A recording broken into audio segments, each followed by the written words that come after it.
Hello दादा, वैष्णवीचे वडील कसपटे बोलतायत, बोला दादा. हॅलो.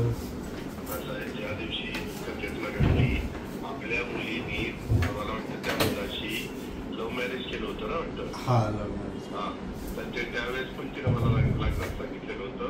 पण कधीच तुम्ही कोणी असं मला सांगितलं नाही की इथं असं जरा चाललेलं आहे, नाहीतर त्याच वेळेस आपण लक्ष घातलं असतं. दुसरी गोष्ट, माझा या गोष्टीशी दुराडोळे देखील संबंध नाही, तुम्हाला माहिती आहे. रोज माझ्या नावाने चर्चा भेटत आहे.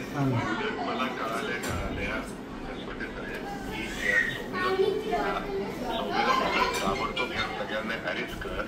ते मूल आहे ते आमच्या कसपटे साहेबांच्या अजूनही ते आणि त्यांच्या घरी ते 9 महिन्याचं मूल ते व्यवस्थित बघतील आणि ह्याच्यामध्ये सासू नंतर त्याच्यामध्ये नवरा सासरा जे जे कोणी त्यांचे घटक आहेत ते सगळ्यांना अरेस्ट केलं.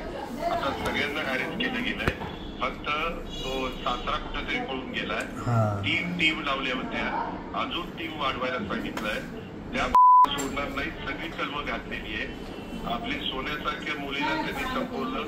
नालायकांना जर नांदवायचे नव्हतं तर मग घरी पाठवायचं होतं.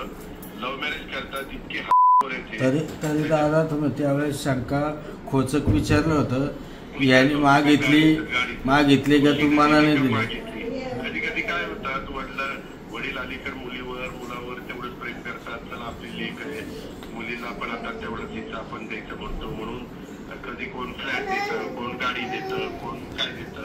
हे काय मुलाची बापाची ऐकत असेल की मी प्रेमापोटी दिलं. काय तुम्ही प्रेमापोटीच दिलं. मी काय करतो आता, मला मी डायरेक्ट विमानांनी बारामतीला आलोय.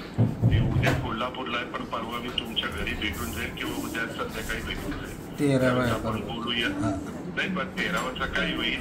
मी उद्याच्याला येऊन तुम्हाला भेटून मी आहे तुमच्या बरोबर. मी तुमचीच बाजू घेतलेली आहे, तुमचीच बाजू घेणार आहे.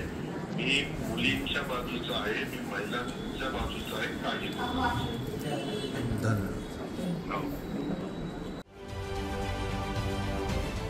महाराष्ट्रातील सर्व बातम्यांचे विश्वासार्ह व्यासपीठ. सकाळच्या सर्व सोशल मीडिया प्लॅटफॉर्मला लाईक, फॉलो आणि सबस्क्राईब करा. तसंच सर्व नोटिफिकेशनसाठी बेल आयकॉन प्रेस करायला विसरू नका.